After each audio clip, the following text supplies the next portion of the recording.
Hello and welcome to this episode of Autocar Professional Dialogue.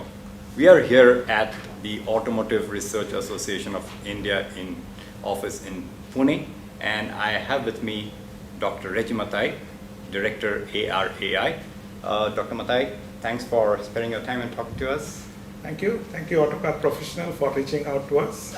It will be a good time. I think let us see how well we can take forward what we are planning and all to communicate to the people around us. Great. To start off with, Dr. Mathai, ever since you took over your current role, what are the 2 or 3 key focus areas that are occupying your mind space more?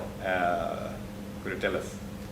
Yeah, ARA has been in the forefront, as everybody knows, about regulation and certification.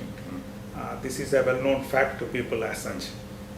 But what has been done in the background a lot is we have garnered a lot of knowledge out of it, means how this evaluation takes place and what are the nuances of it. So coming over and taking over, the first thing I was wanting is to understand the industry need, how the industry is progressing. So we had a lot of interaction with the industry, and it's a continued process for us, so that we can calibrate ourselves and we can equip ourselves in the right way. The second area that we have been focusing upon is on the research and development front, because we believe that innovation can only be the differential, and that aspect need to be built in. Means we need to have a real allocation for that research and development. So we have allocated now some clear-cut funds for that. Certain areas have been identified. Each departments have been told to think about research projects also, along with their testing and evaluation aspects. And new facilities we are thinking on, particularly on the upcoming areas, not only what just meets our regulations, but beyond that for developmental activities. So these are the few areas that we are currently looking into. And especially we believe that if we can collaborate with players who have similar thoughts and plans, which many of them have. I have been very happy with the industry in that front. When we interact, they are really coming forth with so many ideas and how they can associate with us. So I believe that is again an area that we are really going to take lead on. And new centers, new areas, could you throw some more light on what kind of, are they to do with, let's say, the technology areas or AI, or what could they be? Yeah, the new areas upcoming, particularly as we know that the EV is an emerging field. So any evaluation related to that, we are already in place. But any advanced evaluations into that with more thrust on it, that is one area. I will not go into the details, but that is one area we are looking into. The other is, as you rightly mentioned, on the connected vehicles and the ADAS related area. We are thinking of putting up tracks for that. So there is a land we have already acquired. We are planning for it. Then there is something on like the areas on the battery management system, indigenization of the thermal management. So these are areas again we are very focused on. Autonomous driving, it may look very big for us as of now, but I'm glad that there are institutes, particularly currently now institutes, who have asked us to do the complete hardware thing. Okay, whatever hardware modifications, and they will make their own software. We also have our own software. So this is another area we believe that we can provide a lot of support and solutions, and we are working on. Charging station anyway, ARI has been in the lead. We have been making charging station complete know-how of it. These licenses have been sold to various people. They are putting up now the proto and the final product which we are approving. So that indigenization efforts are also going up in a big way. Okay. So the charging station and one which was designed by ARAI, so will it be, is it ready for commercialization? Yeah, one manufacturer has now got it approved. So that is a basic one. There are other versions to come up. So in the due course of time, I think we will be putting it, we will be making a real launch of it together. I think that will be coming up. Electric mobility is a growing trend. While we talk about that, I want to touch upon the fuel technology, because you come from fuel industry, oil industry background, and for viewers who may not be aware, Dr. Mathai has had a very long stint at IOCL of close to 30 years there. Yeah, 28 years. 28 Right. years. Mm. So now the hydrogen has been a discussion point in automotive forums for quite some time, but it's making its reappearance in a slightly more serious note, if you like. So do you think hydrogen is perhaps has a better chance of adoption in the automotive industry now? I think you have rightly mentioned about it, because recently Prime Minister's address on that 15th August put it into focus, in a very real focus, when he mentioned about it, that in future we are very focused about this hydrogen roadmap and all. The journey started way back. If you look into it, maybe around 2005-06 and all, when the National Hydrogen Board was put into place, a corpus fund was made where the oil companies, along with OIDB, the Oil Industry Directorate Board, put together 100 crores of rupees for it, for research and development. Serious efforts were made at that time, but initially on seeing whether it can be utilized as a blend of a fuel. So the initial efforts were made into CNG at that time. Certain companies, organizations, they did the neat hydrogen also, particularly on three-wheelers and all. They had made that impact. And then a lull period came in. Recently, around 2-3 years back, again, because the main issue was handling neat hydrogen, the competency, the technology, the hardware needed was again a challenge. So at that time, when I was working with my previous firm, they developed a in situ conversion of CNG to HCNG. So there was no separate handling of hydrogen needed. So you can send in CNG, you can get out HCNG with 18%. So these studies with CM was already done, and 18% HCNG was a fuel notified and cleared. So a trial was done by them, and that trial results are on the final stages as far as I know, because when I moved out, that was what was happening. It had quite positive results in that. And recently I was hearing Mr. Gadkari in his speech with CM, he was mentioning about that. This HCNG can be a good fuel in the future. So we need to look into that. There is clearly a reduction in the pollution that has been noticed in it, the trials and the tests. Some of the tests at ARI we have done with HCNG, and certified that the evaluation results were provided to IOC at that point of time. So I think we look forward for that. It will be a good change and a good step towards, although we don't handle hydrogen directly in that, but it will be a good step towards moving towards hydrogen. And so in this, the other very increasingly frequently discussed theme is carbon neutrality. As the industry progresses towards that, so do you think the industry can take a multi-pronged approach towards clean mobility, towards carbon neutrality, and need not be only electric vehicles or battery electric vehicles, it could be maybe a multi-pronged approach? Yeah, because they have to coexist as of now, because there is not going to be one solution that is going to meet all. That is very clear.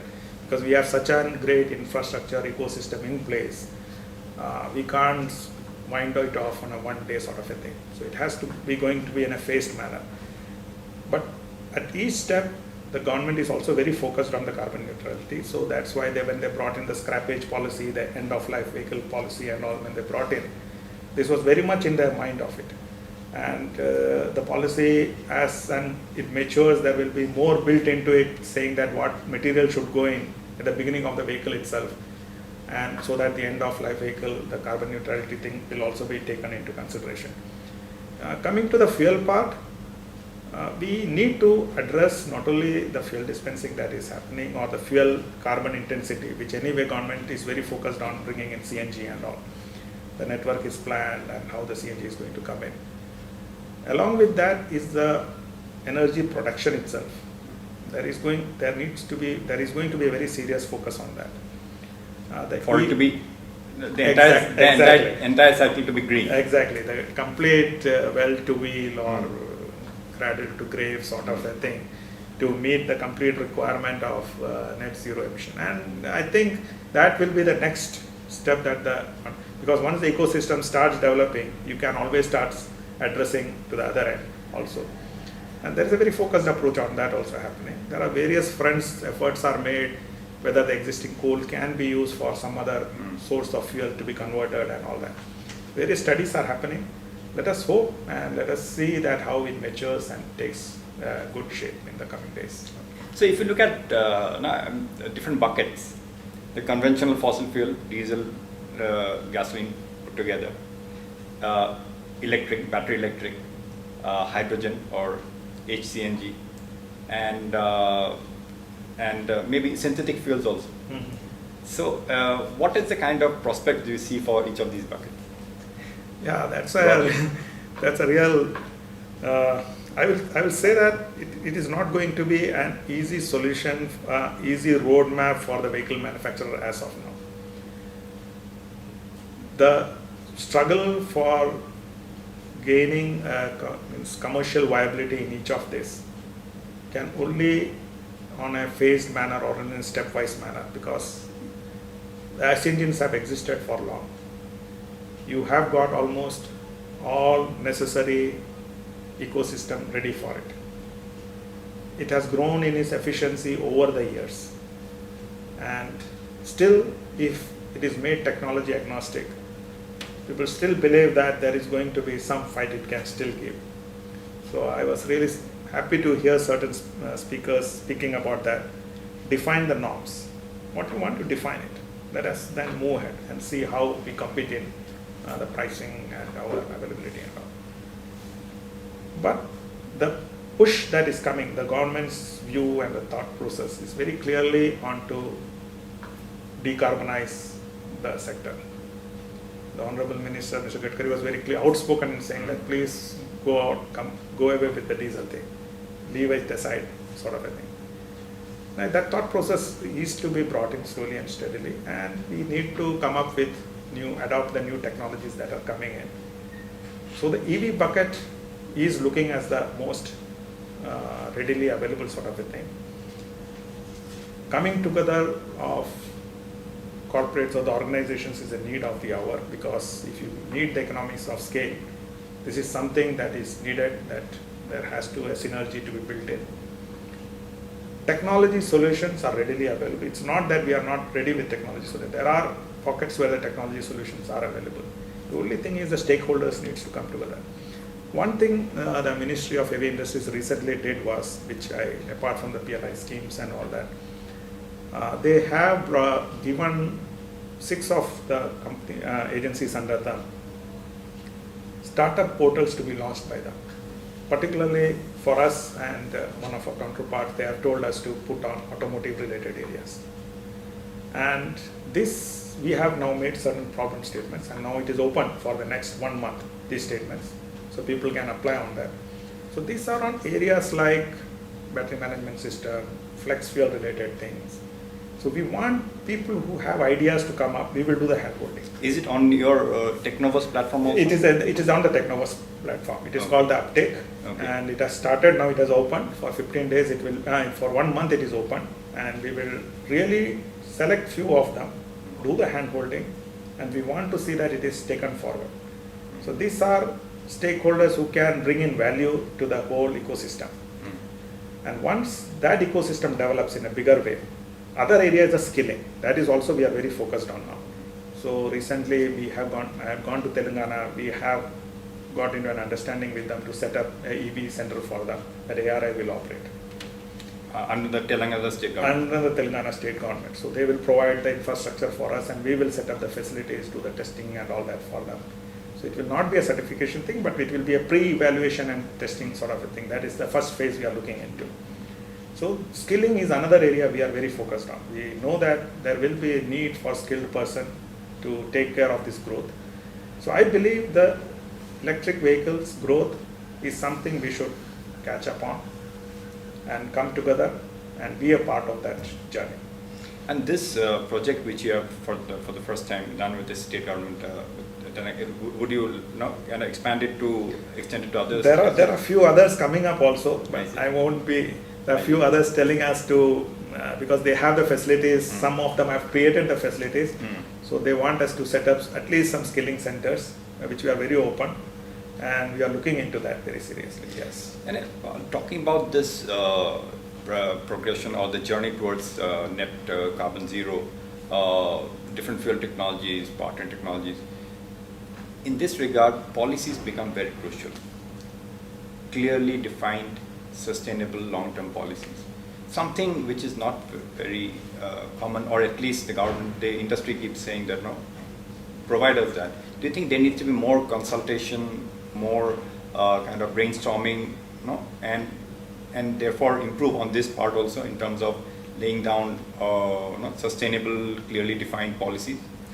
In certain cases, the government has been come out with these directions, like let's say that for the CAFE norms. It was meant, but the realities, ground realities as it change, the dynamics as it happen. So there are recalibrations needed, and I think the government really looks into it. The other areas is like the introduction of ethanol, saying that also the Honorable Prime Minister launched for the E20 program. So again, it was planned for 2030. We had been preponed it to 2025. But there are clear benefits marked with it because it had gone through a deliberation internally a lot. The vehicle manufacturers, yes, there is a challenge for them. There are going to be adoption, calibration testing, along with the RDE coming in, is a challenge. So how best it can be overcome, again, I think the government is very open, and because I have been part of certain discussions, I have been seeing, government is saying that we are willing to discuss with you. So there is always that openness. But yes, indeed, if a long-term roadmap can be given, it is the best one. If we can say that, say hydrogen when it can be coming and all that. That recalibration government themselves doing many times because they see the ecosystem is now mature or now ready. Vehicle manufacturers also sometimes believe that certain technologies they can bring in early, some of them. So there is always a little bit of dynamism in that, and I think it is a good one. It's a good one. So that should keep on happening. Otherwise, we keep on waiting for the regulations to come in and all that happening, and it becomes a very monotonous sort of. So some good players coming in, bringing in new ideas. The older players seeing it, they also have ideas, but they keep it ready. So I believe that's a very good thing happening for the industry. But only point is the industry needs to grow. Particularly in certain sectors, they need to come together. Right. That is where the both things have to happen. Otherwise, we will be depending on other agencies for again meeting our requirements from outside and all. And after BS6, the next big thing in the emission roadmap would be the BS6 2.0 or the RDE norms. Exactly. So all the parameters and everything are yeah, the evaluation part is now almost ready. The only thing is now the stakeholders' deliberations are going on. Where do you put the pin, sort of a thing? The value. In terms of the deadline. Means what should be the value to be given, assigned to it. Now we have the data with us, so we have 1 or 2 meetings with the industry already. We have a European benchmark before us, where Europe is standing as of now, and so they have to now. We have to see what is the way we need to progress upon it. So I should say that the industry has been very coming to the forefront in that matter. The decisions are to be taken, and I think in the coming few months it should be taken, because if the deadlines are mentioned as per now, and if they have to gear up, because they may also have to do some adjustments, some of them, so it is better to take a decision as fast as possible. And deadline as of now is April 2023. Exactly. Right. So which is being deliberated, that whether we can align it with, there is a request from the industry that can we move it to that 25 when the launch, or 24 when the E20 launch is taking place. Can we shift it to a year at least? That is what the industry I think demands. there is also a representation that the CAFE 2 norms, which are scheduled as of now to kick in from April 20, is also to be clubbed with RDE. Exactly. So that is also a request that industry has made. So let us see how the decisions come forward. I think the interests of all and the ministry's decisions will always be in favor of everybody, I believe that. And talking about automotive industry now, very in discussions, automotive and mobility industry are quite becoming interchangeable terms in many discussions, because mobility is becoming a different dimension now, and many OEMs are repositioning themselves as mobility solution providers. In such a scenario, is ARA also looking at developing more competence or kind of coming up with services or cells which will devise certain offerings or solutions, catering to the mobility industry, emerging mobility industry? Diversifying needs to be done by all of us. We can't keep on thinking on this is how it has been done in the past, so we will continue doing that. We have been trying to provide that solutions across the sectors, not only for our the auto sector as such. So there is like the railways, we provide a certain solution to railways. There is a lot of queries coming in, particularly regarding the chassis and all those, the bogie, the whole thing support, how the load taking is taking place. There are other agencies also taking some supports from us. That is one part of it.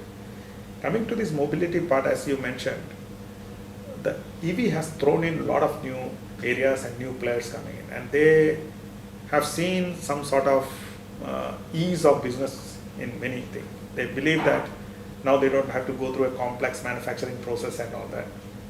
Some things are ready, you can build it and you can bring it together. That has got us also put into certain positions, because certain evaluations when we have seen they have not been so ready, means market ready, but they have got a solution they bring in, and we also are now very careful when we do such evaluations. But on the other front, as you mentioned, on the mobility sector, particularly related to safety and all the ADAS areas, or the areas where a lot of software programming needs to be carried out, the artificial intelligence needs to come in. A lot of data mining. Data mining is needed. So we have been capturing this on a regular basis now. Now how to implement it? So there are now certain groups we are working with, so that we can offer solutions or they can be a part of the solution. The ease of adoptions comes in. So you get a total comprehensive picture for quick transfer of adoption of technology to yourself. So that is one area we believe that can add a lot of value, what we have been doing. Okay, so therefore you are setting up such departments within ARA? We have now one department called a technology group that really looks into new technologies and new areas that are coming in. I see. So like unmanned vehicle, these ADAS related areas. So we are also thinking of putting up certain tracks for that in the new course of time. Let us see how it evolves. So we are just interacting with the industry, understanding the need, because we don't want to put a facility and without much usage. That also should not happen, because it's a huge cost. Yes, of course. It's a huge cost for us. And talking about tests, good to see the India's testing infrastructure, automotive testing infrastructure kind of going. Exactly, it has been remarkable. The NATRID project has been really at the right time. Government invested the huge amount into it. So today the industry is very self-sufficient in that they don't have to look here and there for it. And adapting regulations also, we have been quite in the forefront. Means whatever is needed, minimum we have always put into place as per the requirement. And talking about mobility industry, I mean for the SIAT 2021, redefining mobility is a theme. So if I look at it from the next 5 years or so, the mobility industry in India, do you see a kind of a significant change or a lot of action happening? What's the scenario you see in the mobility industry in, say, five years hence? Yeah, you mentioned about SIAT, and I'm quite happy to say that we really have got a good response. Initially, we were thinking that being a virtual conference, we may find it difficult, but we are almost full with the papers, more than what we could handle. Oh, that's good. Yeah. So there's a huge number of papers we received, and now the whole structure is in place from 29 to 1st of October, 29 September to 1st October. It will be a complete virtual one. So there is an expo also along with it. So that's a good turn of event. So what we have been looking at in the coming days through all this is, when we say about the redefining mobility, the whole thing is the change that is happening, particularly on the EV side and all that, that is going to be maintained. Means we will have the growth going to take place in a big way over there. The other area, like the existing IC engines and all that, it is not going to be that they are going to go down in a very rapid. They won't become obsolete. They won't be. You won't see that obsolescence so fast, because the growth our ecosystem still is not ready to cater to that full need of the EVs as of now. So this is going to be there for at least easily for 10 years. We can say that the existing IC engine vehicles will still have that pre-existent sort of predominant sort of a thing, while the EVs catch up on that. And then government's push, how far the government has been increasing the FAME scheme for next 2 years and all that. So how long the government does the hand holding, this has to be seen. Many states are incentivizing, so this also have to be seen how long they will continue that incentivizing and that program. So it's a challenging times. Whoever gets on board faster is going to reap much greater benefits. Right. So that is where the real drive is happening. So people with a lot of agility, the smaller players, they can respond much faster, we have seen. Unknown names have cropped up and they have made big impact. Yes, yes. They have In made a fact, huge impact on it. in this disruptive times, much of the disruption is created by names which we haven't heard before Exactly. at least in the automotive circles, right? Exactly. So this is going to be the new change, the new happenings that are. And now, as we look into the safety regime, particularly the ADAS and all those coming in, the adaptive driving assistant, all those things coming in. Although Indian ecosystem, the road conditions and these are totally different from what it is from Europe, but we will be adapting it. We will be making quick learning into that. And that is another area that we believe that is going to make. Maybe with a lot of tweaked algorithms Exactly. specific to Indian Exactly. market, Indian Specific. conditions and all. Exactly, because these are existing only thing how to adapt and how to make it. Non-infrastructure related ones, which are not very linked to the infrastructures, those may be coming much faster. Yes. And the players coming from outside, when they start showing it, so others will always find it that these are the areas we have to look into.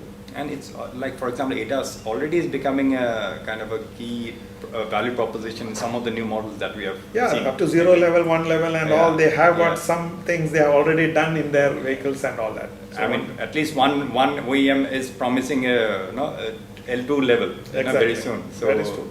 These are interesting times, that's why I'm saying. Indeed, interesting times, and so glad to have this interesting conversation with you, Dr. Mathai. Thank you for talking to us, and Thank you. wishing you and your team all the very best. Thank you.